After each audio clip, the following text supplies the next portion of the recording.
Hi, everybody. It's Maggie McReynolds with Unsettling Books.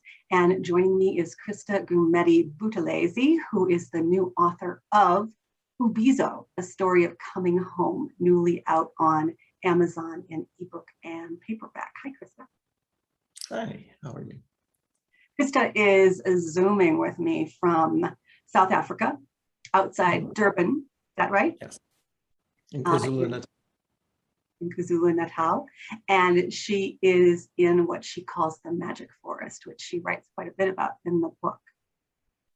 There it is, right outside the window. It's not fall there, it's spring? Yes, it's spring. Yeah, great. It blows my mind every time I have a meeting with Krista, and she's 8 hours ahead. The seasons are completely blocked, and it just blows my little mind. Krista, this book was a long time in the making, yeah? Yes. When did you first start articulating what would become this book? Well, pieces of it, the pieces about my childhood and teenage years were written when I still lived in America. So those were probably written about 8 years ago, I would say, as part of another book that I thought I would publish. And it's funny, I didn't know you then, but the book coach I was working with said, I have a feeling there'll be another book that will come out first. So thank you, Debbie. And then I've been working on, basically during COVID, there is nothing like, I joke around a lot that, God and the ancestors really thought we needed a worldwide pandemic in order to get me to sit my butt in a chair. It was you. Because it's been, I've been thinking about it the whole time I've been here, these 6 years, and then some of it before that. Yeah. I know. Sorry. So this is a memoir.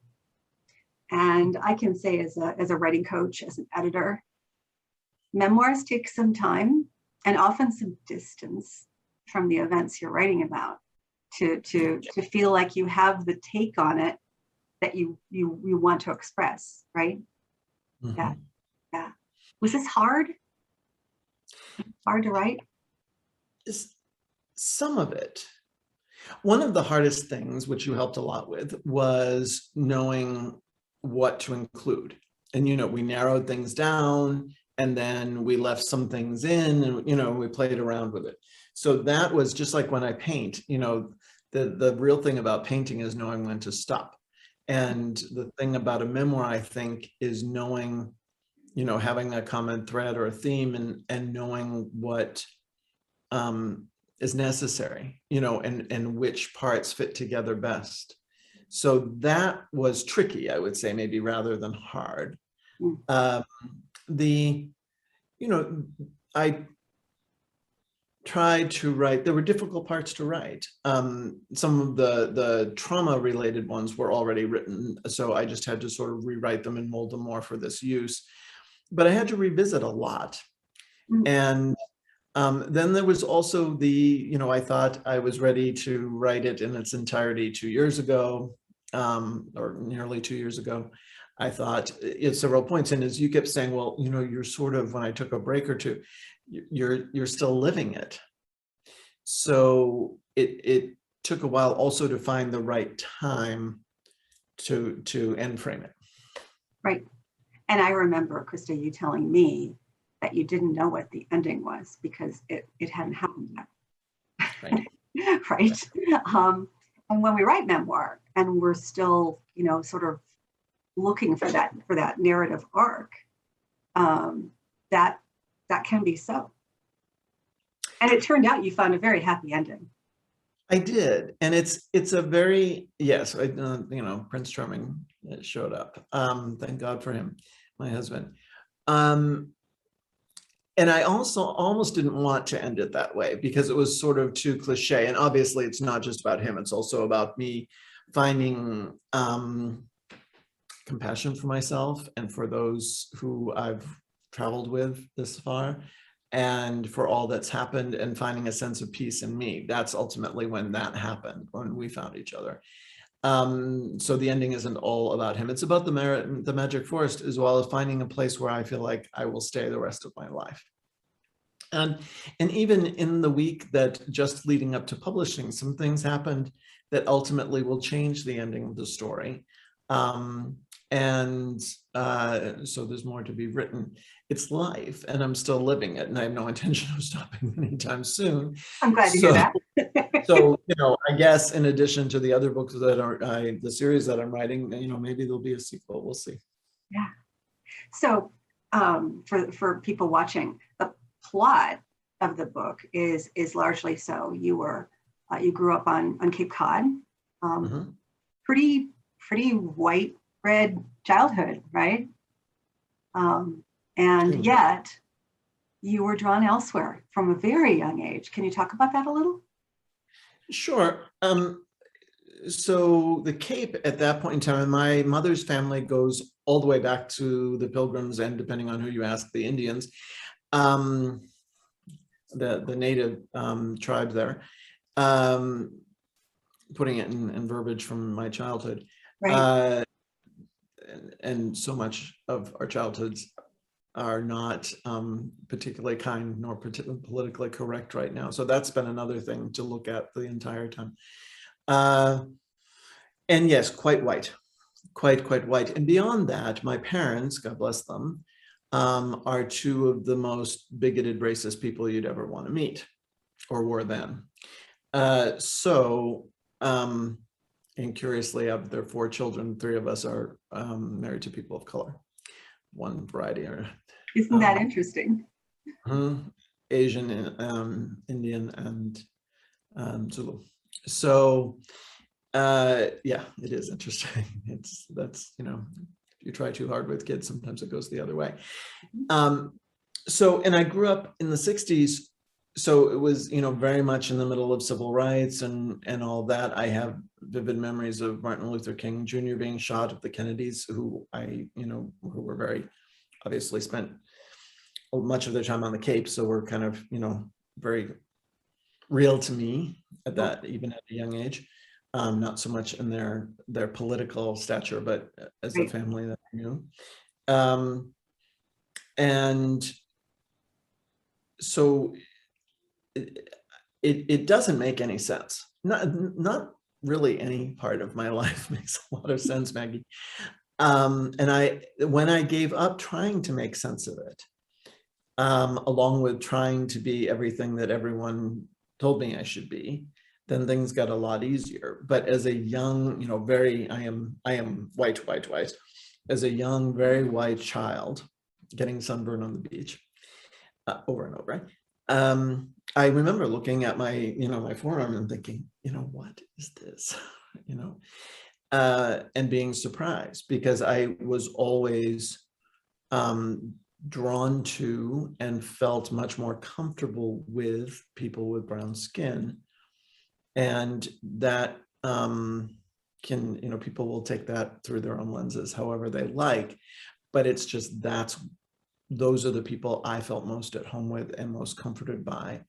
And I was lucky to have a few African-American, people in my life who created a sense of comfort and belonging for me. And even though it made really back then no sense at all. Right. I was so taken in your book with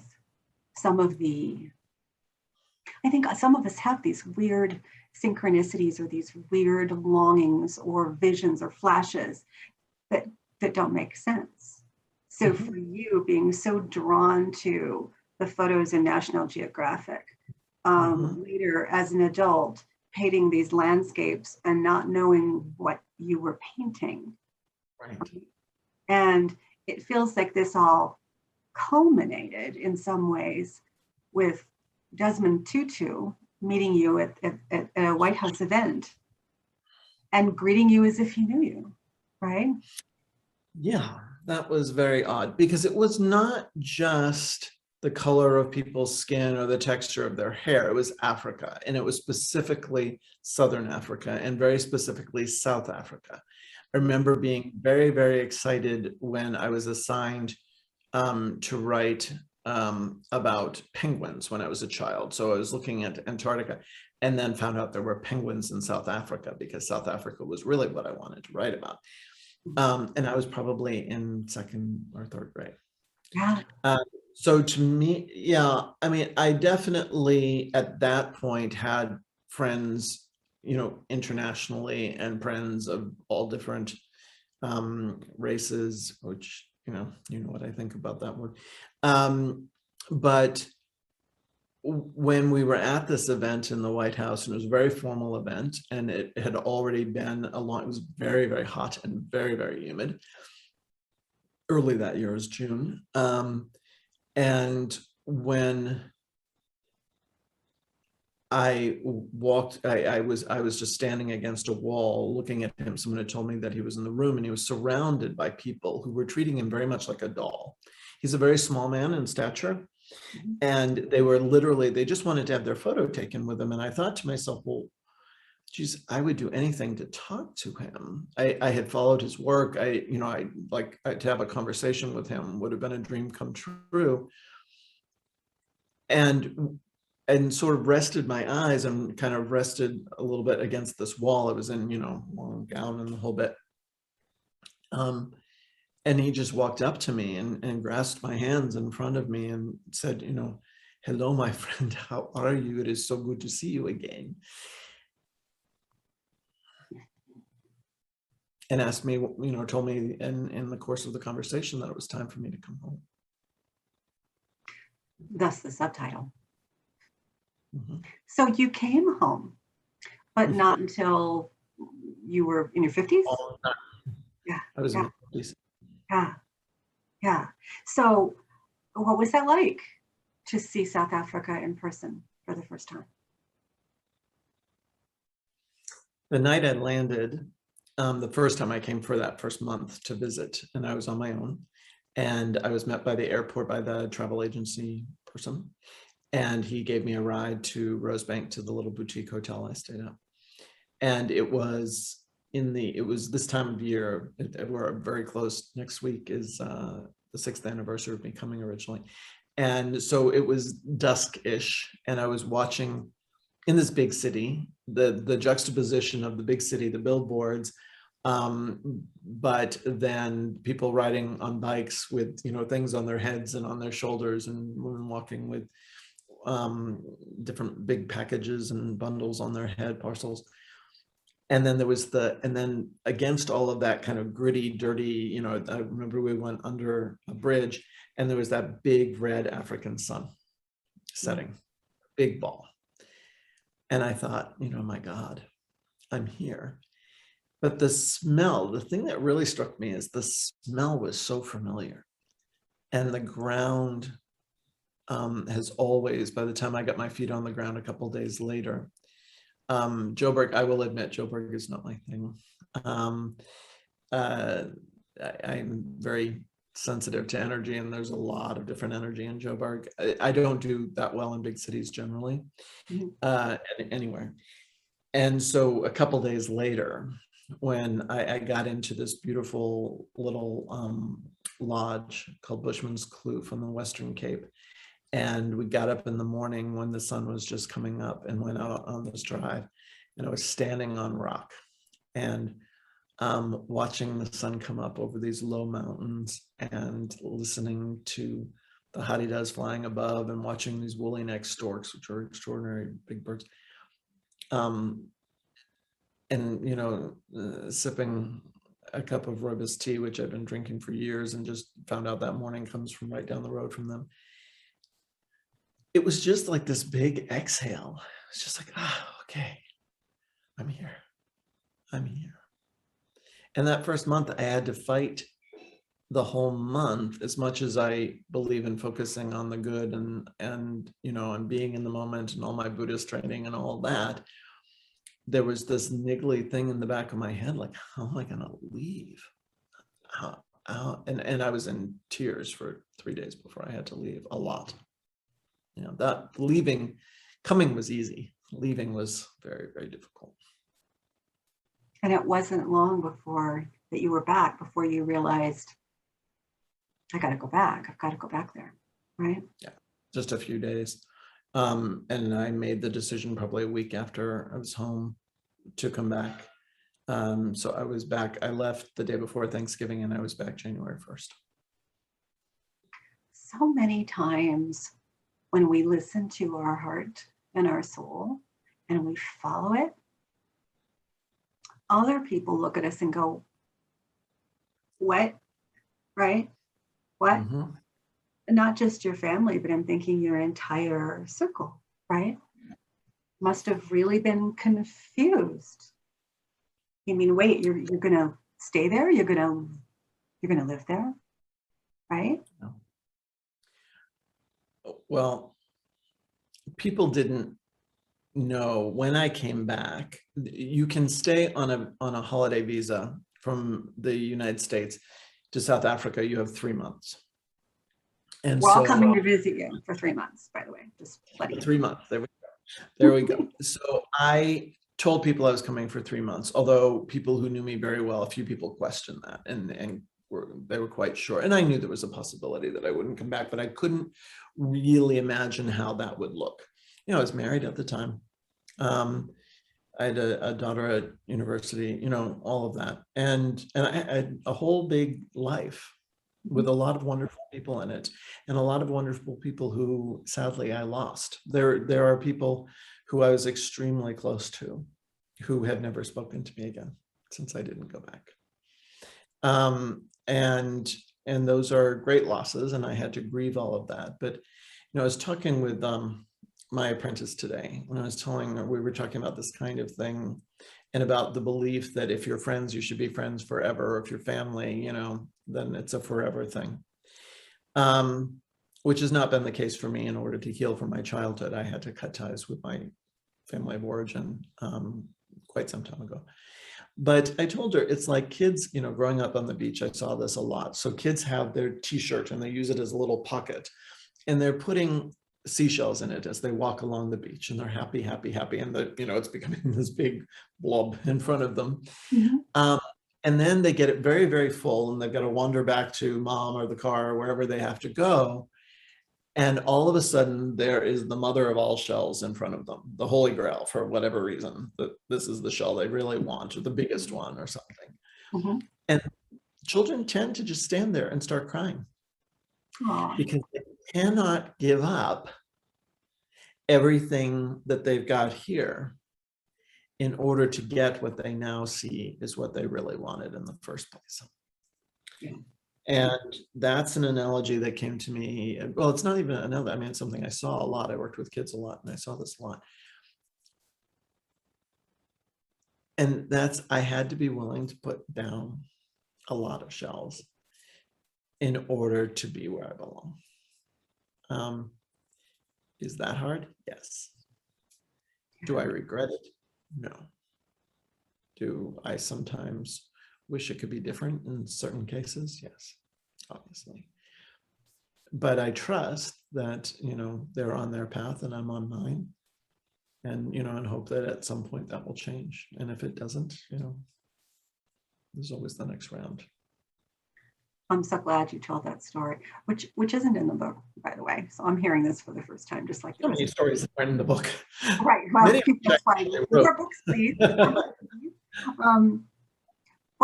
point I want to make, though, is that on the face of it, the plot of the book is, little white girl on Cape Cod identifies strongly with African Americans in this country. We prefer Black now. I know that's different in South Africa.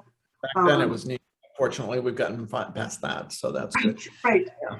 So, after a lot of trauma and hardship, finds her way home to South Africa and creates family and place there. Mm-hmm. That's the plot. But in that story, I think you guys can hear that there is something in this for all of us that has not that much to do with the actual specifics of Krista's story, but very much about the energy of it, right? Of finding your home within and then feeling into what that looks like out there, right? I hope. Yeah. That's certainly the feedback we've had. And that makes me really, really happy. because look, I'm not a particularly extroverted person. I like my privacy. I have my life here in my magic forest with my family and a few friends, and a few friends here, and an incredible collection of friends all over the world, and my clients. And I didn't need to write this. Well, I certainly didn't need to publish it for me. I think writing it was actually a good thing for me. Mm-hmm. My hope, and the reason that I wrote it, is because I believe that human beings learn best from story. I just do. And I tell these stories when pre-COVID, when friends could come visit here, which I love, and I can't wait for that to be reality again. And we literally sit around the fire and I tell these stories. And I was encouraged by many people who visited to please write these stories down. And, and I can think of a few who just said, just like you tell us in the car, like you tell us when we're sitting in the boma around the fire, just tell us the stories. People will love them and they'll learn. And they'll see themselves. And so I trusted that. And the encouragement of many. This book would not be in the world without a great deal of encouragement. A great, the gifts of the challenges that you must grow out of a childhood of abuse and belittlement and things like that, and negativity being broadcast onto you, is that you really feel that you don't matter, that what happens to you that isn't quote unquote normal is to be hidden, that the entire goal is to be normal, that sitting on the dryer, to look good. We were meant to. I grew up very, very poor in one of the wealthiest towns in America, and so the whole point was for no one to see that we were any different. And obviously not just through my own life, but through the work that I do with others, I have come to hold those differences as very, very, very precious. Very, very, very precious. And that, that's why it was also important to me to write this out, because I live an unusual life. And everyone close to me here is Zulu, which means Black. And people, again, look at that through their own lens, and people tend to love it or hate it. There's not a lot in between, and a lot of issues get, get thrown onto us. So I think that, I hope that I've made it clear in the book that we celebrate as a family, we celebrate the differences between us. We don't, that I don't try to be something that I'm not, but that includes being a normal white person, because I'm not that either. I mean, I'm not Black, I'm not Zulu. I have great respect and great love for the Zulu traditions. I will uphold them until the day I die and try and bring as much light to the gifts here as I can, and to the incredible wisdom and knowledge that is part of the Zulu tradition that is in danger of being lost, like many indigenous cultures right now. But I'm not anyone other than who I am. And I really hope that that is something that people pick up on and can embrace in some way for themselves, because I think it would change the world. Yeah. You can find UBIZO, A Story of Coming Home, on Amazon right now. It's an ebook as well as a beautiful paperback. The cover is Krista's own painting. You can go to Amazon and put in Krista's name. You can go in and put in the full title, UBIZO, A Story of Coming Home. You can just put in UBIZO and it'll come up. And it's really gaining steam, right? It was #2 of hot new releases. And And the reviews are just so splendid. All those people who support you all over the world, your friends, your connections, the people you've worked with, your clients, they're reading. And Bless I hope them. everybody watching this. Sorry? I was just going to say, I hope everybody watching gives this book a try, because there really is so much deliciousness in it. I hope so too. I hope so too. And the reviews have just been really humbling, and really they're just, I knew that I had some extraordinary friends, but they are extremely eloquent people. And I think that if people read through the reviews, there's a great deal to, let them know sort of from a different perspective what's in the book as well. Great. Awesome. Krista, thank you so much for talking to me today. We have great conversations, but I'm really delighted to capture this one in a recording so other people can listen in. Thanks so much, Maggie, for everything you've done to make this happen. You're welcome. Bye, everybody.